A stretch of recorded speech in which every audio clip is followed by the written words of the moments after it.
¿Alguna vez has pensado que el futuro de tu empresa hay que diseñarlo?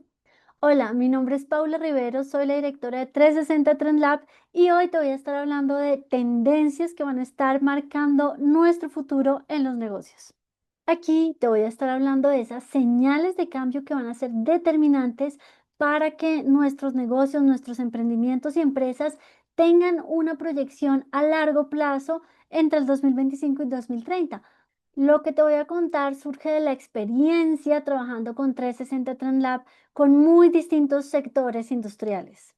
Te recuerdo que si quieres más información sobre investigación y análisis de tendencias, puedes encontrar el libro Cool Hunting, Tendencias e Innovación en las librerías de Latinoamérica. Y que también ya está disponible el nuevo libro sobre diseño de futuros en las principales librerías de Latinoamérica. Vamos a comenzar reflexionando cómo es que debemos abordar el mañana, cómo debemos enfrentarnos a esos retos y cómo podemos empezar a accionarlos desde hoy, a bajarlos a hábitos, a pequeñas acciones, a cuestiones muy prácticas desde hoy. Para esto vamos a empezar a ver esas tendencias que son emergentes en el hoy. Vamos a ver una pequeña parte un poco teórica. En el mundo contemporáneo lo práctico prima sobre lo teórico, pero se nos ha olvidado que la parte teórica nos ayuda a tener un kit de herramientas sobre cómo pensar lo práctico. Por eso es importante que empecemos por tener unas bases de teoría sobre las cuales podamos empezar a diseñar el futuro, allá bajarlo a lo práctico. Todo este tema de diseño de futuros consiste en pensar nuestros procesos de innovación en tres temporalidades que corren simultáneamente. El presente, que es ese diagnóstico de cosas, de cómo estamos, con qué herramientas contamos en el hoy y qué traemos también del pasado que nos puede servir para pensar el futuro. El futuro en sí, que son esos escenarios, esas posibilidades, esas alternativas que se nos ofrece hacia el mañana y eso también que deseamos, que queremos, nuestros propósitos esenciales que quisiéramos llevar hacia adelante. Y una temporalidad que es de transición, que son esas procesos de innovación, esas tendencias y esas acciones que nos ayudan a acercar el futuro hacia el hoy. Pensar en los tres es fundamental para que podamos tener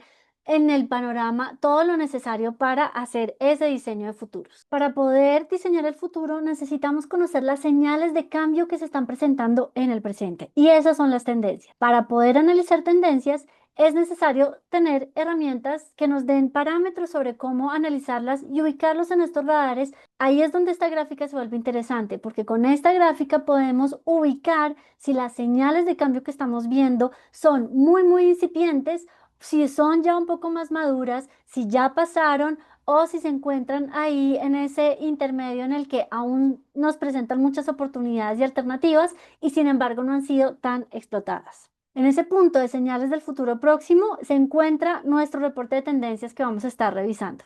Una reflexión importante con estos reportes de tendencias es que tenemos que saber que aunque nosotros lo vamos a aplicar en los negocios, en nuestras empresas o emprendimientos, el diseño de futuros no se hace aisladamente. El diseño de futuros requiere de una cooperación, de alianzas, de un pensamiento mucho más amplio en donde podamos trabajar en ecosistema con otras empresas de nuestro mismo sector y también con el ámbito público, con la academia, con los individuos, con las personas que están en nuestra colectividad, para que entre todos podamos aportar en nuestras acciones del día a día que nos van a permitir construir esa visión de diseño que tenemos para el mañana. Vamos a estar revisando estas 5 tendencias. Estas tendencias nos pueden ayudar a elaborar nuestras rutas de innovación con visión a largo plazo. Vamos con la primera que se llama descolonizar el futuro. ¿De qué se trata? No solamente de generar inclusión de razas o de distintas poblaciones muy a nivel de mercadeo. Se trata de algo mucho más profundo y de fondo en la forma en que estamos pensando nuestros productos, nuestros servicios y la transversalidad de nuestro negocio. Se trata de poder incluir otras formas de pensar, otras lógicas, otras necesidades, otras expectativas, otros gustos distintos a los hegemónicos o a los que siempre lideran los relatos. Hay que pensar que las tecnologías, los nuevos medios, los nuevos lenguajes se pueden poner al servicio de las necesidades y de las expectativas de otras comunidades. Y también que en la diversidad de culturas, en la multiplicidad de formas de pensar y de sentir, podemos encontrar oportunidades creativas muy amplias. Recordemos que cuando hablamos de innovación y de diseño de futuros no se trata solamente de productos, servicios y mercadeo, sino que se trata también de que esto puede bajar a toda la transversalidad de la empresa y toda la transversalidad de la cadena de producción. Descolonizar el futuro también nos sirve para ampliar la visión de nuestro negocio en ese sentido y pensar que el impacto que estamos teniendo no es solamente a nivel de ese pequeño producto o servicio que ofrecemos, sino todo lo que integra nuestro negocio y cómo puede impactar en distintos puntos de la cadena de producción. Y al pensar así también se nos amplía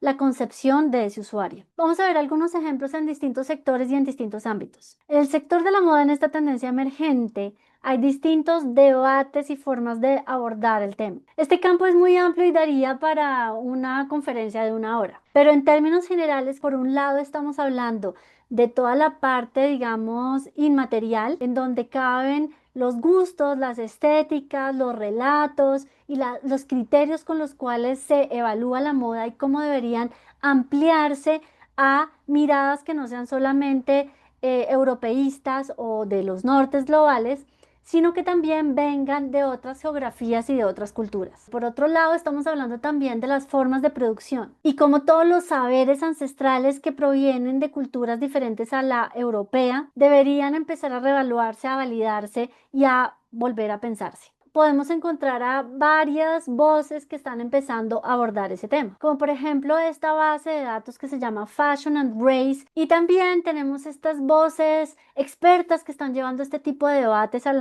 ámbito de la academia y también de las redes sociales, como Laura Beltrán y Sandra Mati. Llevando estos ejemplos al ámbito de los negocios, podríamos preguntarnos cómo en nuestro negocio podemos replantearnos las estéticas y las formas de producción de manera mucho más amplia, cuestionándonos si su origen es europeo, americano o si podemos embeberle algo de nuestras propias culturas latinoamericanas. Y si estamos siendo justos con la manera en la que estamos retomando lo nuestro o si tenemos una mentalidad extractivista, porque seguramente tendremos un usuario que va a ser muy crítico al respecto y por eso tenemos que tener criterios muy bien construidos. Este es otro caso que nos puede abrir distintas perspectivas sobre nuestras audiencias. El nombre de este festival es Canúa y se trata de un festival flotante de cine a través del Amazonas. Canúa trabaja entre dos organizaciones, Tauna, que se encarga de recopilar producciones audiovisuales, y Cara Solar, que se encarga de instalar los paneles solares sobre la canoa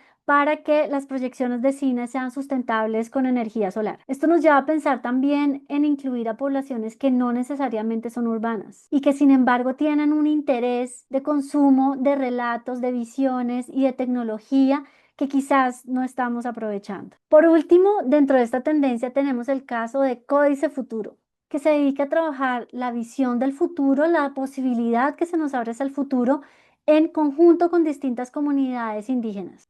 Además de la producción de imágenes de ciencia ficción incluyendo simbología indígena, es también pensar en las alternativas que se nos ofrece hacia un mañana que están por fuera de la concepción europea o norteamericana que tenemos de lo que es el mañana. Vamos a cerrar esta tendencia con varias preguntas. ¿Qué pasaría en el 2035 si desde hoy, si desde ya empezamos a incluir otras cosmogonías en nuestra definición de prosperidad, de éxito y en nuestros procesos de innovación? ¿Qué podría pasar en el 2035 si desde ya, si desde hoy cerramos esas brechas digitales, educativas y cognitivas para que podamos co-crear el futuro con distintas poblaciones? ¿Qué pasaría en un mañana si desde hoy incluimos en nuestros procesos de innovación esa inspiración que puede venir de narrativas o de tecnologías que no son las que ya tenemos situadas en el statu quo, sino que provienen de otro tipo de culturas y que inclusive tienen ingredientes ancestrales? ¿Qué pasaría si dejamos de pensar en ese futuro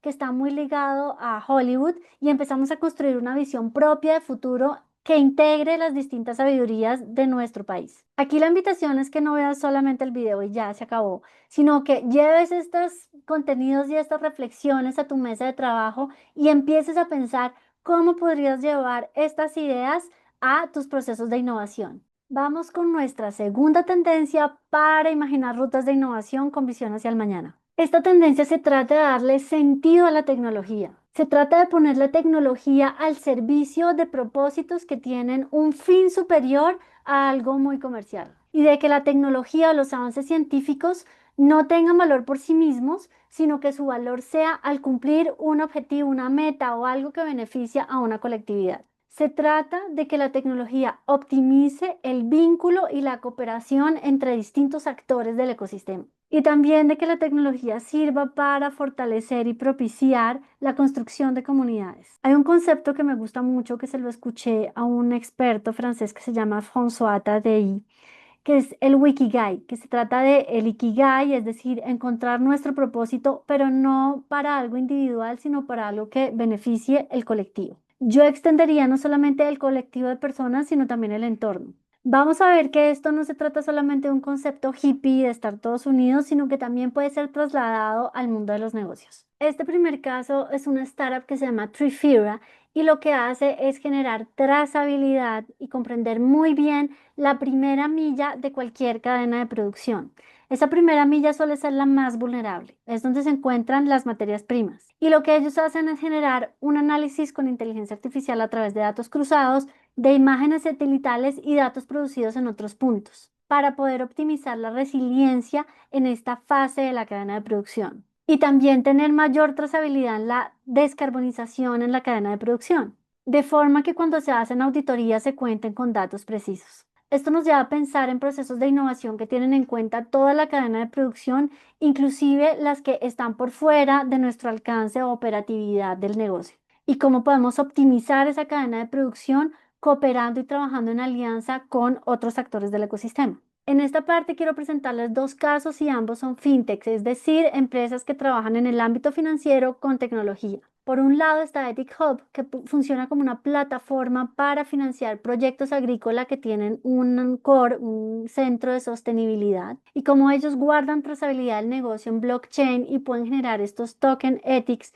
en donde se puede tener precisión del estado de las cosechas y darle mayor garantía a las personas que financian los proyectos, y cómo para el usuario se le ofrece una posibilidad de a través de pequeños montos financiar proyectos en los que cree, en los que sabe que está contribuyendo a una causa mayor. Agrone va en la misma línea, sirve para financiar proyectos agrícolas que son sostenibles a partir de bajos montos, generando una rentabilidad y teniendo una plataforma confiable para que la persona que tiene un excedente, aunque sea de bajo monto, tenga una forma de, además de que apoya a un agricultor, pues tiene una rentabilidad. Esto nos lleva a pensar cómo podemos generar negocios que tengan un gana-gana para distintos actores del ecosistema y que contribuyan a grandes propósitos como lo son la sostenibilidad social y medioambiental. Por último, tenemos esta plataforma de Transparency One que se llama Tracy y que sirve para cruzar datos de distintas fuentes en el sector de la cosmética y de la belleza y del cuidado personal, para que las distintas empresas del ecosistema tengan trazabilidad a lo largo de la cadena de producción y poder así exactamente saber dónde pueden reducir sus costos y reducir también su impacto. Esto funciona gracias a que existen datos cruzados que aportan las distintas industrias y de la cual finalmente se benefician todos. Vamos a hacernos algunas preguntas. ¿Qué pasaría en el 2035 si desde ya, desde hoy, empezamos a utilizar la tecnología para construir y accionar soluciones que nos benefician a todos? ¿Qué pasaría en un futuro si desde hoy fomentamos comunidades y ecosistemas alrededor de intereses en común? Seguramente dentro de nuestro mismo sector existen distintas empresas que tienen el mismo objetivo que nosotros y que podemos empezar a conseguirlo si cooperamos y trabajamos en equipo. ¿Qué pasaría si nos proponemos dentro del negocio metas y propósitos que no van solamente en el beneficio comercial de nuestra empresa, sino que tienen un impacto mayor y empezamos a pensar nuestra empresa en ese impacto en el entorno? ¿Qué pasaría si implementamos mejores experiencias, mecanismos, medios, canales para podernos confrontar, negociar, conciliar y co-crear y que nuestros puntos de contacto vayan en esa vía?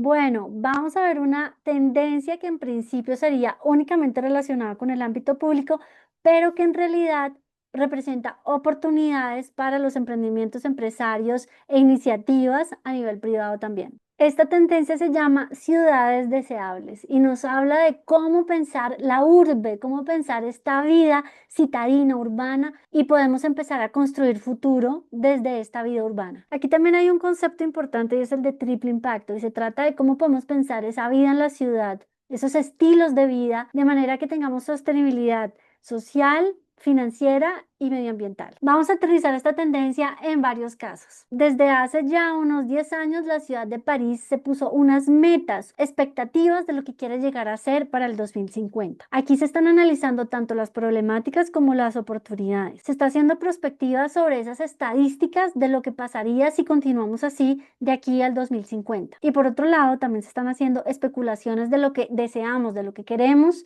llegar a ser para el 2050 con la ciudad de París. Sobre estos lineamientos se han producido distintos proyectos que ya han empezado a funcionar y que tuvieron una primera entrega en los Juegos Olímpicos y los vimos ya implementados en los Juegos Olímpicos y que van a tener una continuidad de aquí hacia el mañana con los cambios y los ajustes que se requieran para llegar a esos propósitos, esas metas, a esos escenarios que se tienen para el 2050. Este caso es interesante porque asimismo podemos trabajar en la empresa, tener un diagnóstico lo suficientemente robusto y contar con datos para poder hacer esas proyecciones de qué pasaría si seguimos como estamos y desde ahí saber qué es lo que tenemos que ajustar y cambiar. Y por otro lado también tener esa imagen más clara de a dónde queremos llegar para que después podamos generar esas rutas de innovación que acerquen lo que tenemos al hoy a lo que deseamos para el mañana. Estos dos casos de Oishi y de eFarm se tratan de agricultura realizada en espacios cerrados, controlados y manejados a través de distintas herramientas tecnológicas. Aquí tenemos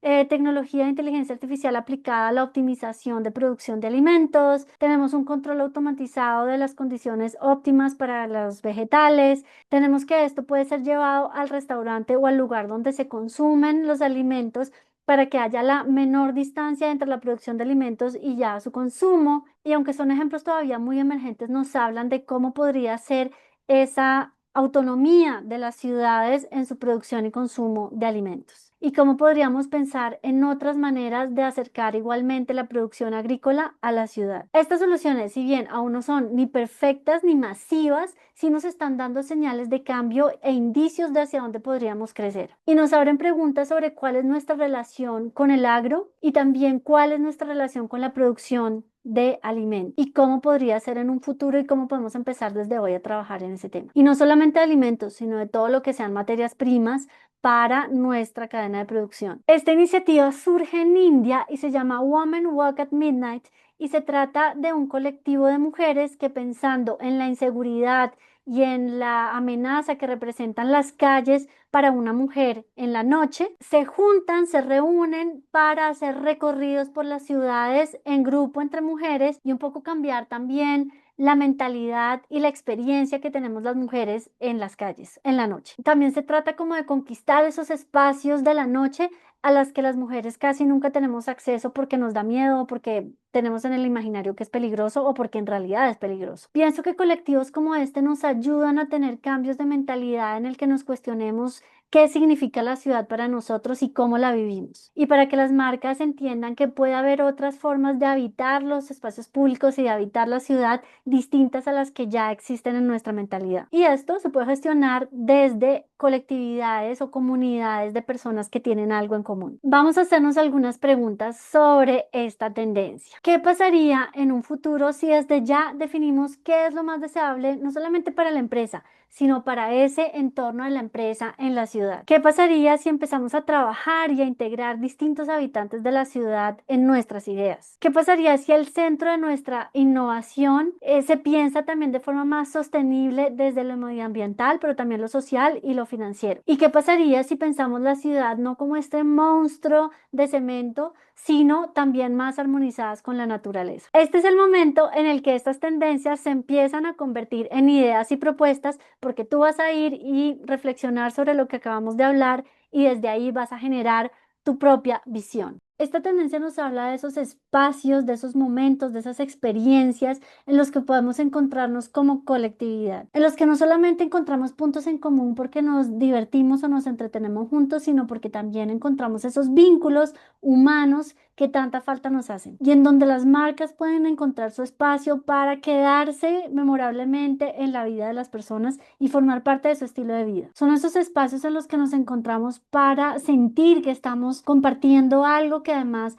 aporta no solamente al presente, sino hacia el mañana. Y que en tiempos de virtualidad se vuelven esenciales para que nos sintamos parte de algo más. Vamos a ver varios casos y ejemplos. Morning Gloryville es una iniciativa para que se puedan hacer fiestas en horas de la mañana con la condición de que sean sin alcohol y sin sustancias psicoactivas. Sirven para que las personas puedan empezar su rutina de una forma distinta, bailando, encontrándose con los demás, muchas veces también meditando, haciendo yoga, y que existan estos espacios de alegría, de compartir, de unirse con los otros, de sentirse parte de una comunidad en los que el centro sea la buena música, el baile o tener algo en común con los demás que nos une de forma positiva. También se trata de dar a conocer artistas o personas que tienen iniciativas en donde la diversión no depende del alcohol o de las drogas. Esto a nivel de empresa nos lleva a pensar en esa necesidad que tenemos las personas en este momento de juntarnos, de compartir y de tener experiencias que nos cambien la rutina y que además tengan un impacto positivo en nuestras vidas. Aquí tenemos dos casos. Por un lado es de Be Quiet, una iniciativa en Estados Unidos en donde había colectividades que se reunían exclusivamente a meditar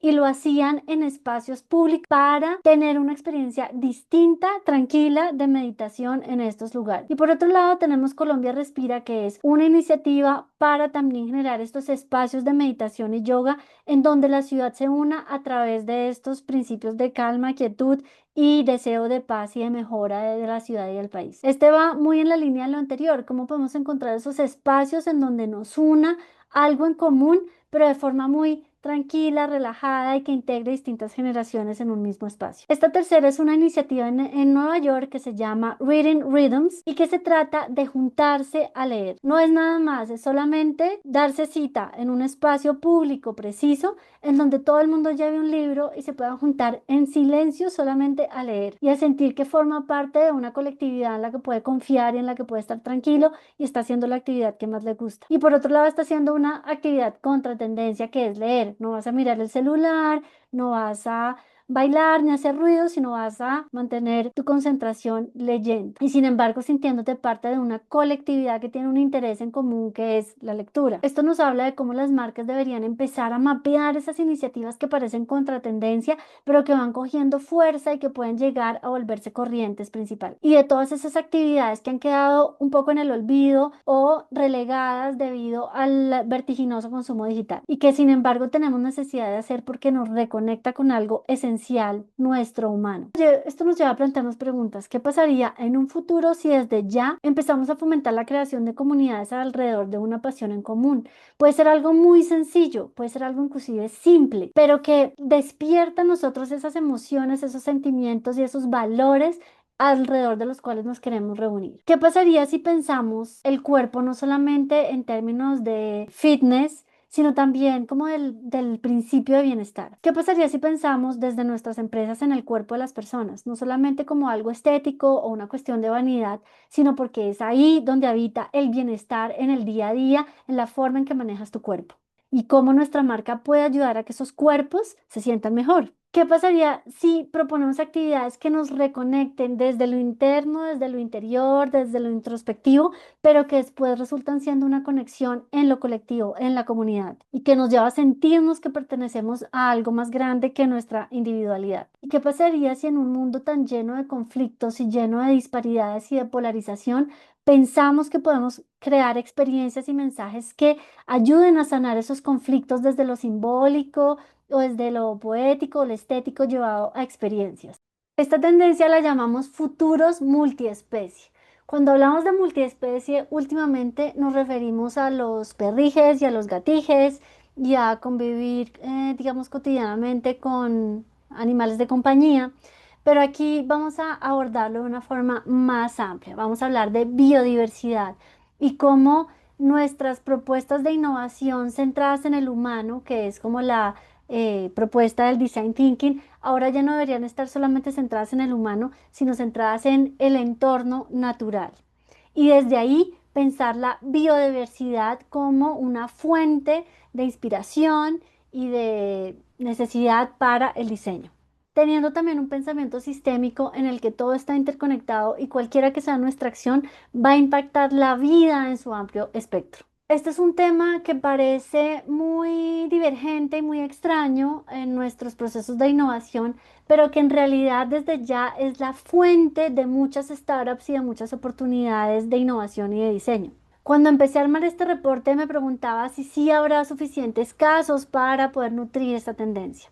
Y buscando me encontré con que hay muchas startups que están trabajando en biodiversidad como el core de su negocio. Esta es una startup que genera esos puentes entre todo lo que es naturaleza o recursos naturales, finanzas, clima y biodiversidad. ¿Cómo lo hacen? Contando con sistemas de monitoreo para recopilar datos desde los distintos ecosistemas naturales y desde ahí saber cómo las emisiones de carbono de nuestras empresas impactan esos ecosistemas y asimismo poder generar gemelos digitales con esos datos que nos van a ayudar a crear las distintas alternativas y mejoras en nuestro sistema de producción y que las innovaciones a nivel de descarbonización sean sostenidas por datos reales para saber su impacto y su favorabilidad real. Esta otra startup que se llama Hula Earth lo que hace es también generar datos y trazabilidad en los distintos ecosistemas naturales para poder tener trazabilidad en las cadenas de producción, pero teniendo la ventaja de que centraliza todos los datos en una sola plataforma para que a la hora de tomar decisiones se puedan tomar con datos en tiempo real. Y esto se vuelve súper importante para los equipos de trabajo para que tengan esos datos de una forma muy amena, muy concreta, de muy fácil legibilidad y así puedan tomar decisiones cuando las tienen que tomar. Esta aplicación que se llama Biodiversa, creada por 3B, lo que hace es proponer una plataforma con gamificación, es decir, con estructuras de juego, para que los mismos usuarios de las comunidades puedan empezar a generar esos datos de biodiversidad en el terreno real y que entre todos en comunidad se puedan empezar a generar esa visión de cómo estamos en términos de biodiversidad en nuestro entorno. Se trata también de involucrar a las personas para que se sientan responsables de esa biodiversidad y se vuelvan también testigos de lo que está pasando en términos de biodiversidad. Y aquí llegó la parte de hacernos preguntas. ¿Qué pasaría en un futuro si desde hoy empezamos a invertir esfuerzos en restaurar la biodiversidad en el entorno y en preocuparnos por esa biodiversidad y pensar que esa familia multiespecie va mucho más allá de ese pequeño núcleo familiar que tenemos y se trata de algo amplio que involucra el entorno natural en el que vivimos, inclusive si estamos en ciudades? ¿Qué pasa si empezamos a cambiar nuestra mentalidad para tener la seguridad de que la calidad de vida se trata de cuidar la vida también de otras especies y que no todo esté centrado únicamente en los humanos y en favor de los humanos? ¿Qué pasa si empezamos a cooperar en nuestra comunidad, en nuestro entorno, en nuestros equipos, en nuestra comunidad de usuarios para que encontremos soluciones de diseño que sí sean armoniosas con otras especies y no vayan en detrimento de otras especies? ¿Y qué pasa si reflexionamos sobre el entorno originario? Inclusive si estamos en ciudades en las que el entorno originario ya está tan desdibujado, ¿qué pasa si empezamos a recordar y a generar memorias sobre ese entorno originario para encontrar desde ahí la armonía que nos va a llevar a un futuro mejor? Espero que te haya gustado este reporte de tendencias y sobre todo que lo puedas llevar a tu mesa de trabajo, a las reflexiones que realizas con tu equipo y que realmente sí te inspire a generar esas rutas de innovación que nos van a llevar a construir un mundo mejor.